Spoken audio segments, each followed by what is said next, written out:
After having worked with developers both in the Nordic countries and in Pakistan and India, I understand what the differences are and why the cultures sometimes seem to clash. And here's how you fix it. You are gonna fix this, Joe. I mean it. Fix it now. At the same time, a little background, people will often say, oh, the culture is so different in India and Pakistan, and that's why we can't integrate them into our team. At the end of the day, it's all about understanding the difference. The Scandinavian countries where I'm born as well is an extreme, and then you have South Asia, which is another extreme. So for example, you'll have work-life balance, right? Or you'll have certain like meeting deadlines. Now, when the time is up for work in Denmark, for example, let's say you work 9 to 5. After 5, it's done. It does not matter who calls you. Your phone is off, cancelled, done. No one cares. And I don't care. It does not matter. You're watching Netflix. You need your Netflix time. But then you have, obviously, on the other end of the spectrum, you have South Asian developers that are a lot more flexible. They'll say, all right, they'll squeeze in a few they'll squeeze in a little bit of time here, and then they'll squeeze a little bit of time here. And if it's, forget a Fortune 500 company, if just the manager just calls them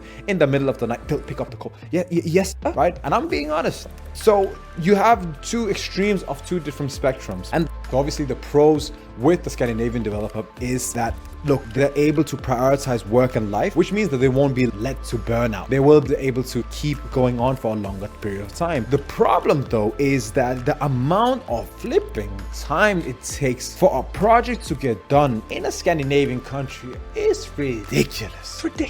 It's astounding how much time can take. But again, there's a lot of prioritization on work-life balance and maintaining all of it. I'm not against it, but I'm also saying it's flipping slow. Like, what about the South Asian developers? What's the good thing about that? Look, you will get, use my friend, shit ton of work done. So much work done that you will just be blown out. But here's where it crashes. They can't keep that up for way too long. These guys are not working 8-9 hours. They're working 12-13 hours at the same time that they're willing to take on whatever call that you make in the middle of them. So they'll ignore their families, their health, they'll freaking time to go to the toilet, they'll sleep, everything. And it leads to burnout. And it leads to lower quality of work, right? So on one side, you have quality of work. And then on the other side, you have freaking the time it freaking takes for a freaking Danish developer to do anything. And then you have our Pakistani developer here who just, he doesn't have any sleep. So what do you do? Personally, I would say when you're working with a Pakistani developer, for example, but the thing with the Pakistani and Indian developers is that they're molded. You can actually mold them. It'll take time, but it's possible. So one of the ways is that, look, you want to make sure that you highlight all of these things. You want to continuously tell them about the fact that, look, it's okay. It's okay. Hey, look, I want you to take time off. When work is off, it's off. One of my mentors once told me when I started coding, I had the same mindset because my parents, they are from South Asia. So I did have the same mindset. I just need to prove myself. I was willing to work on weekends and so on. And he said, look, when you are off, you are totally off. You forget. And when you're working, but just the fact that he acknowledged that fact just made me like, all right, interesting. And that actually made, be able to produce much better work. So the thing here is that once you tell them, look, and keep on prioritizing this to them, look, it's okay. Take your time. When work is done, it's done. When you have these communication with them, hey, how was your weekend? How were you doing that? And you don't have this boss-employee relationship with them that I often see with our clients in the US is that they'll sometimes make a little bit more of a strict like boss-employee relationship. I think once you can collaborate some parts of the Scandinavian, I won't call it spices. We don't have spices in Denmark. Like, we have salt and pepper. Come on. But you take some of the things and the elements of the Scandinavian culture and you combine that with the South Asian, you create magic, absolute magic. You want to continuously tell the developer, it's okay. It's okay. When you're done working, you're done working. This leads me to the second point, which is the hierarchical structure. Now, what you want to make sure is that you want to really introduce them to this flat structure. In Denmark, for example, we just walk up to the CEO and say, man, you were such an asshole yesterday. And that it doesn't matter. And the CEO will be like, yes, I was actually an asshole. And that'll be like a junior developer going up to him like that. Like, I know it sounds extreme and I'm obviously exaggerating a little bit here, but it is like that. It is like that. Is very flat. And then on the other end, you have in Pakistan, for example, or India, you'll have a huge hierarchical structure, right? Well, there's a caste system in India and Pakistan. So depending on this, people really adhere to that and live in those roles, right? They'll respect the ones that are above them. And that causes problems because they're not willing to say no to you. Because imagine that you have this stereotypical boss always saying, well, when will you deliver this? And you're like, oh my God, I gotta deliver it. Honestly, just make sure that you can't really keep your promise, right? So in South Asia, for example, you'll have this structural hierarchy castle system. And in Denmark, we have a totally flat. In Scandinavian countries, there's such a flat hierarchy. There's no hierarchy whatsoever. It's like the junior developer would just go up to the CEO and be like, man, you know what? You were an asshole yesterday. Why were you an asshole yesterday? You are an asshole, man.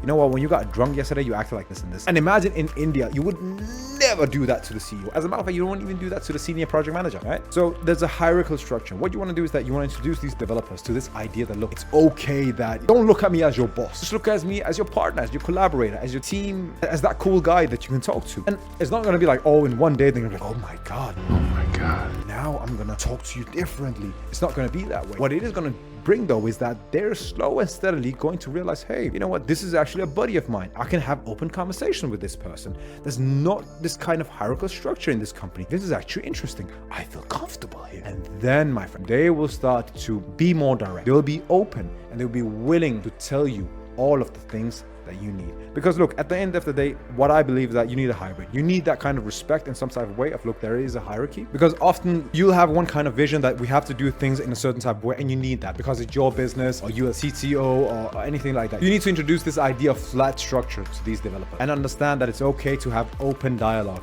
But the best way you do it is by opening up yourself. Mentor. Third reason why there's miscommunications happening and people just can't sometimes figure out how do we incorporate these geniuses in India and Pakistan into our Scandinavian teams and Western teams is due to the ability to say no. The funny thing is, like, oftentimes what you'll end up happening is in Scandinavia, you'll have people just say, can you do this? No. They just have this no hat on. They'll say no regardless. You want to try something new? No. You want to try this? No. You want to try this food? No. Like, this is such...